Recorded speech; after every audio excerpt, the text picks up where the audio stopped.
Stop ignoring red flags. You ignored the red flags because being chosen felt better than being alone. You ignored the red flags because your timeline liked the photos. You ignored the red flags because you thought love was supposed to hurt. The #1 health and wellness podcast. Jay Shetty. Jay Shetty. The one, the only Jay Shetty. Hey everyone, welcome back to On Purpose. It's great to have you back here. Make sure you've subscribed so you never miss an episode. I'm so glad that this year we started to film these solo episodes, and it's been incredible to see your engagement on them. Make sure you leave your comment, leave any questions you have. I'm always sifting through, and make sure you pass this video on to a friend or family member who may be struggling. Now, in the last week, I've had calls from 3 different people who were all broken up with. And each and every single one of them is completely heartbroken. Every single one of them has said to me they didn't see this coming. Every single one of them has said to me they think it's their fault. And every single one of them is saying to me they wish it would work out. They wish it could be good again. They wish they could be with this person again. And it's so heartbreaking to see how when someone breaks up with us, we immediately blame ourselves, we ignore red flags, we lose our self-awareness, because we're not only taking responsibility for the failure of the relationship, we're also taking all the accountability. So what I wanted to create for you in this video was a no BS, direct, clear talking approach to what to do if you're going through a breakup. I think breakups can be the most difficult thing in the world. And if you've just been through one right now, the reason why it's so painful is it affects your confidence, it affects your future, it affects your self-worth, and it affects your loneliness and connection. It affects you on the deepest emotional, spiritual level because it challenges you and your worth to your very core. So if you know someone going through this, pass this along to them. And if you're someone who's going through it, make notes and listen carefully. One of the things people don't realize about a breakup is that you're actually going through grief. You're going through grief of what you thought you'd have with this person. You're going through the grief of who you thought this person was. You're going through the grief of who you were with this person. There is a lot of grief wrapped up into a breakup. And here's the first step. We need to learn to grieve without the fairy tale filter. A lot of us, we grieve with the fairy tale filter. We grieve what they promised us. We grieve what we wished we'd have with them. We grieve the potential, the dream state we created in our minds with this person. And therefore, the first step is stop idealizing what it wasn't. Your brain is wired to romanticize the past, especially after rejection. It's called rosy retrospection. Gilbert and Wilson, 2000. Rosy retrospection is this nostalgia that we all have. Oh, the good old days. Oh, that beautiful first date. Oh, that one anniversary. Oh, that one birthday. Your mind creates this rosy retrospection about these simple moments that maybe you haven't thought about, but all of a sudden come flooding back. But here's the truth. You're not missing them. You're missing the version of them you hoped existed. You're not missing them. You're missing the future they promised you. You're not missing them. You're missing who you thought they could become. You're not missing them. You're missing how you felt when you believed it was real. You're not missing them. You're missing the version of you that existed when you thought they loved you. You're not missing them. You're missing the story you were writing in your head. You're not missing them. You're missing the moments that made you forget the truth. Remember, you're not missing them.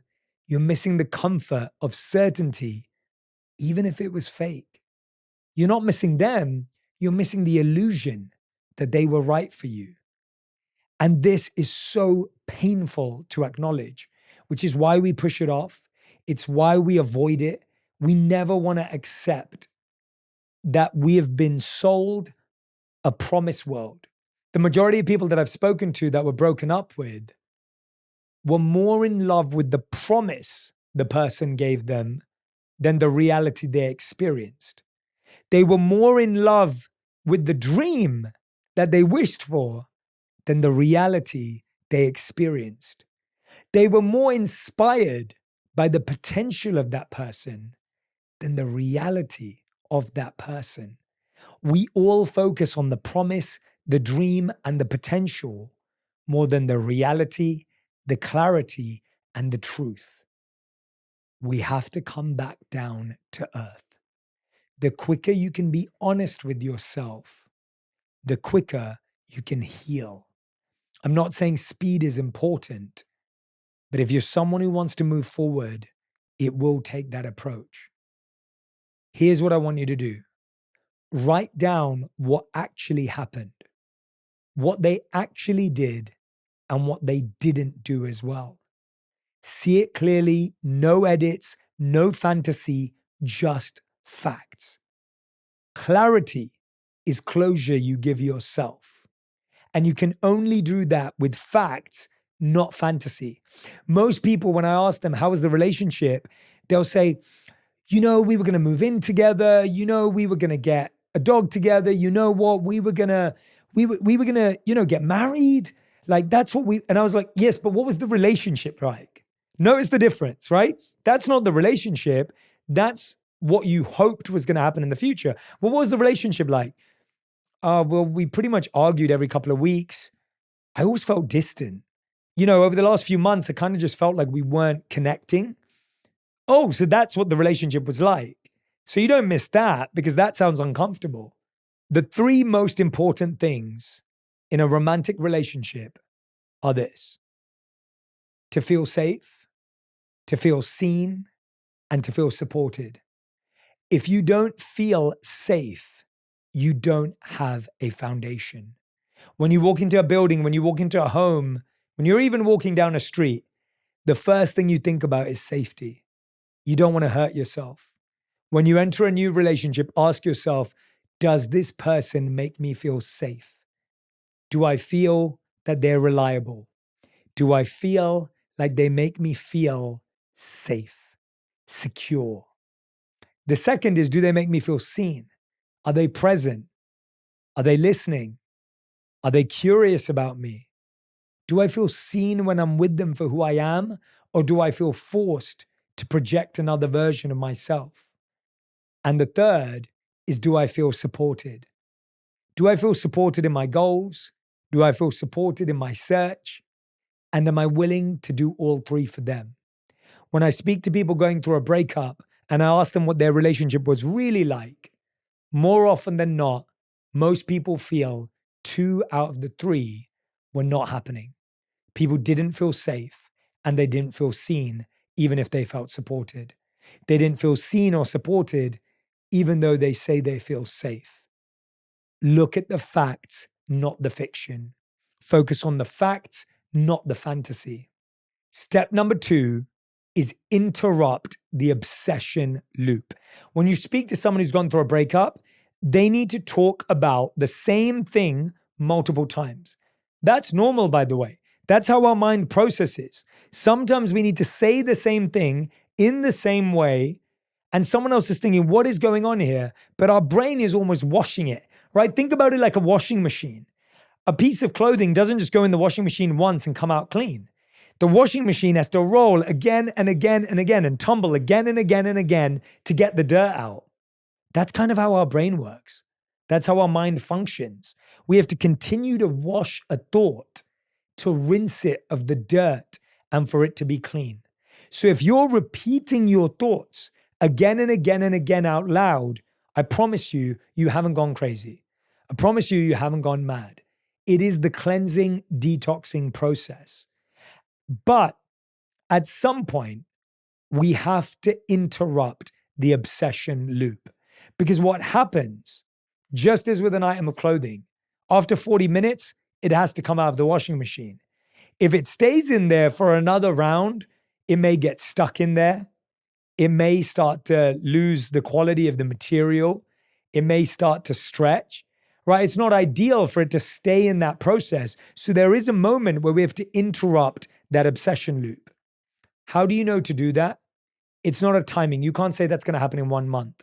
You can't say I'm going to do it after 1 week. You're going to know if you're present with the repetitive thoughts.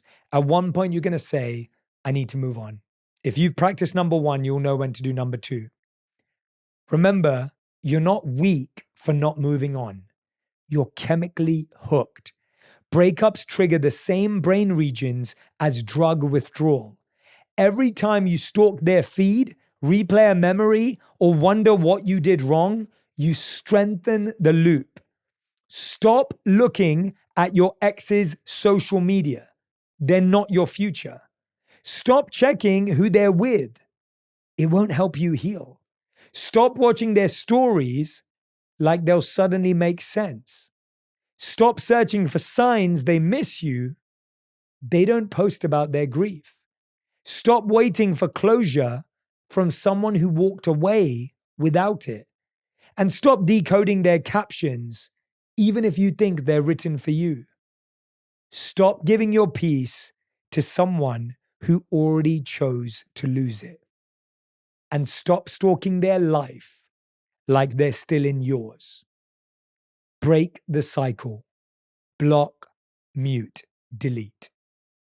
So many of us don't break the loop because we stay obsessed and focused on that person's feed. You're looking at who they're with.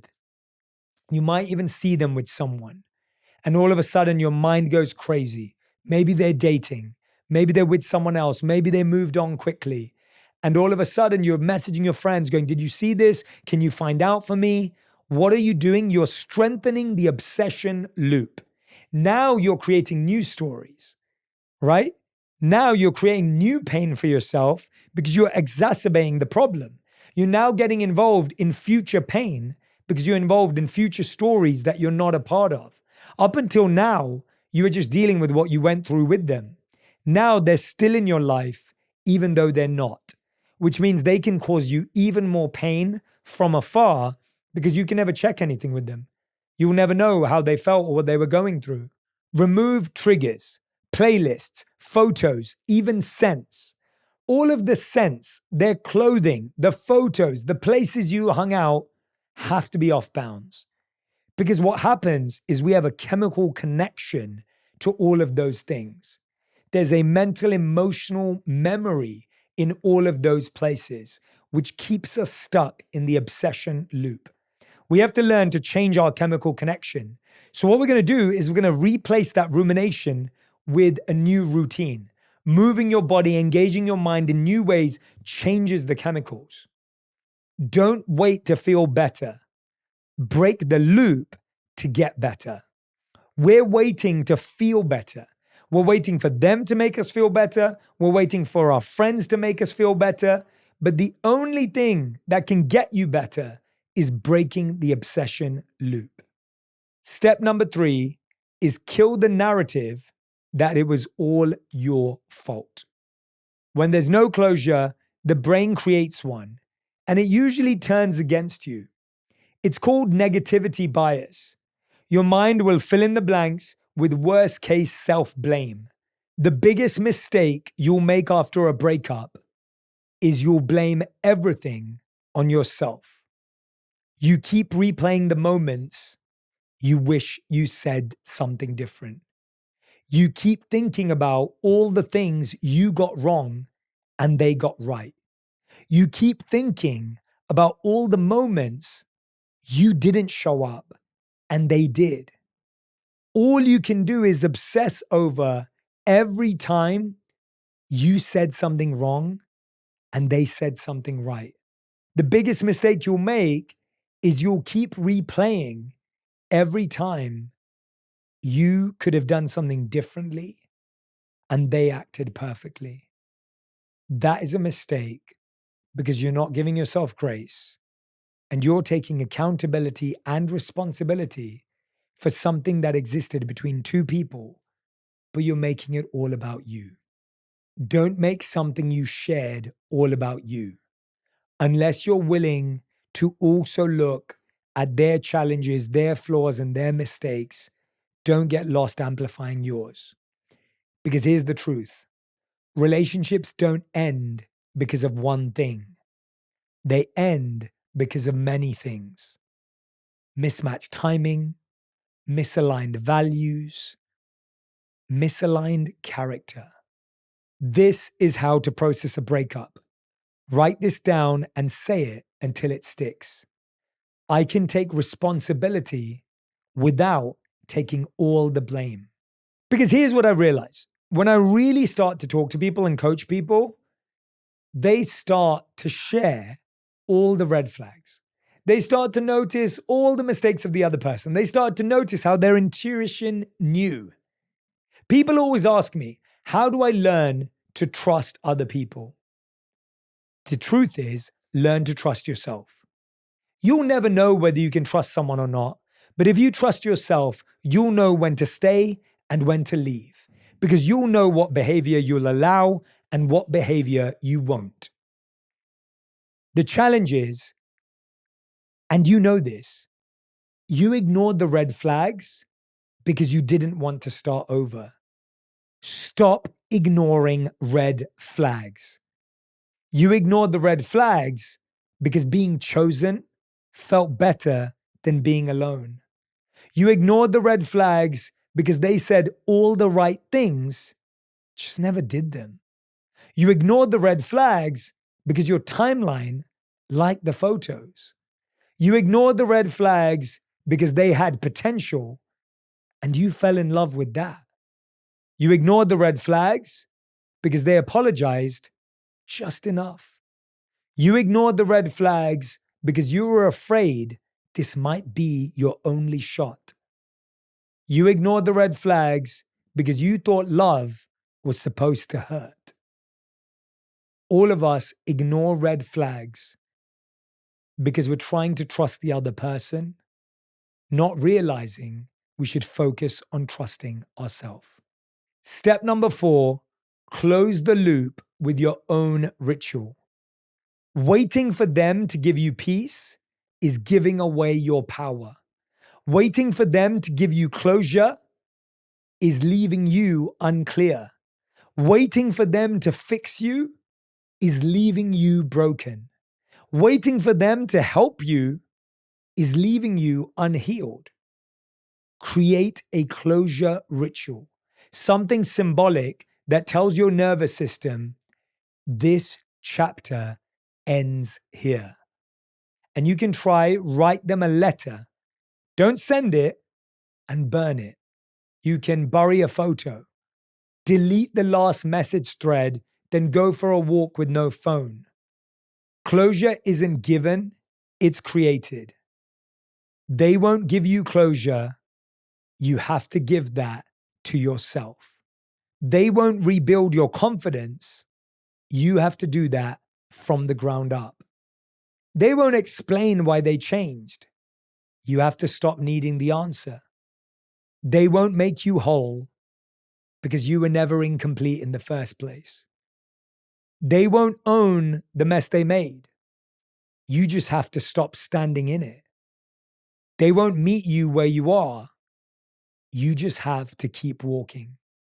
A ritual could be a new commitment to yourself. A ritual could be a new commitment to a friend. A ritual is something that is changing your chemistry, changing your emotional space by adding something new to your life. What's happening is you're missing an old emotion and your body and mind are dragging you to want that person back in your life. We often think we need a new person to replace an old person. But what we actually need is a new emotion, a new experience, a new connection to replace the old experience. A new set of chemicals, a new set of movement. Step number 5, understand that pain doesn't mean you're meant to be. Just because you feel pain from a breakup doesn't mean you're meant to be. Just because you think you missed that person doesn't mean you're meant to be. Just because you think that they'll come back around doesn't mean they will. And while you're waiting, you don't grow. You don't become more attractive. You don't become the person you want to be. You hurting doesn't mean they were your soulmate. It means you felt deeply. It means you have the capacity for love. It means you have the ability to give. And you're human. Pain isn't proof it was right. It's proof that you cared. Studies show emotional pain activates the same brain regions as physical injury. Think about this.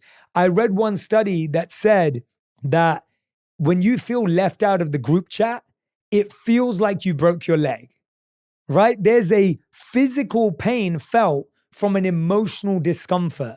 So when you're going through a breakup, it's going to feel like a punch in the gut. It's going to feel like someone ripped your heart out of your chest and broke it into pieces. It feels like physical pain. So if you're feeling that, that's natural. But here's what you need to remember. Just because it hurts doesn't mean it was right. Remember what I said earlier. Love isn't about what feels the most exciting. It's about the person that makes you feel safe, seen, and supported. Someone breaking your heart open, ripping it out of your chest, is not safe, seen, or supported. Step number 6, redirect the energy ruthlessly. Heartbreak gives you access to a fire most people never touch. Use it, channel it, move with it. Redesign your space. Take a course. Start lifting weights. Get a new passion. Write like your life depends on it. Psychologist Dr. Jordan Peterson calls this productive aggression. Instead of turning it inward, transmute it. Breakdowns make incredible fuel when you don't waste them on breaking down. You use the breakdown for a breakthrough. And finally, step number 7, stop waiting to feel ready. You're not just getting over them, you're rebuilding you. After a breakup, your brain experiences an identity gap. You don't lose the person, you lose who you were with them. You don't lose the person, you lose who you wish you could be with them. You don't lose the person, you wish the future you thought about, that you'd be with them. So here's your job. Pick one thing that's yours. One thing they didn't influence. One version of you want to grow into. And start acting from that place now. Not next month, not when you're healed, now. If you're going through a breakup, remember this. You're not trying to get back to who you were before them. You're becoming someone who they never got to meet. You didn't get closure, so give yourself something better. A new start. Take everything you learned. You don't need a blank slate. You actually want a slate filled with wisdom. Not because they moved on, but because you decided, so will you. I empathize with anyone going through this in their life right now. I create these videos and these podcast episodes in order to serve and support you and help you. I really hope that this can be your guiding light. We have so much more content dedicated to this on the podcast, on my YouTube channel. Make sure you search Jay Shetty Breakup Advice and find all the content you need. I also have some of the greatest experts in this space on the podcast, and I hope that they will guide you through this too. Thank you for trusting me. Thanks for being here, and I'll see you soon. Remember, I'm forever in your corner, and I'm always rooting for you. If you love this episode, you're going to love my conversation with Matthew Hussey on how to get over your ex and find true love in your relationships. People should be compassionate to themselves, but extend that compassion to your future self. Because truly extending your compassion to your future self is doing something that gives him or her a shot at a happy and a peaceful life.